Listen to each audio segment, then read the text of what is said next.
வாணனுக்கு வாணனுக்கு மங்களம், வளர்கலை யாகனுக்கு ஞானனுக்கு மங்களம், காணானல் தேயனுக்கு கன்னிமாரி சேயனுக்கு, காணானல் தேயனுக்கு கன்னிமாரி சேயனுக்கு, போனார் சகாயனுக்கு குருபத்தலேயனுக்கு, போனார் சகாயனுக்கு குருபத்தலேயனுக்கு, சீரேசுநாதனுக்கு ஜெயமங்களம், மடி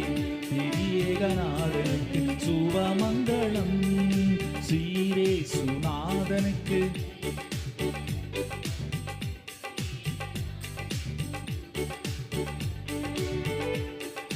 பத்து லட்சணத்தனுக்கு சுத்தனுக்கு மங்களம், பரமபதத்தனுக்கு நித்தனுக்கு மங்களம், சத்திய விஸ்தாரனுக்கு சருவாதிகாரனுக்கு, சத்திய விஸ்தாரனுக்கு சருவாதிகாரனுக்கு, பக்தருபகாரனுக்கு பரமகுமாரனுக்கு, பக்தருபகாரனுக்கு பரமகுமாரனுக்கு, சீரேசுநாதனுக்கு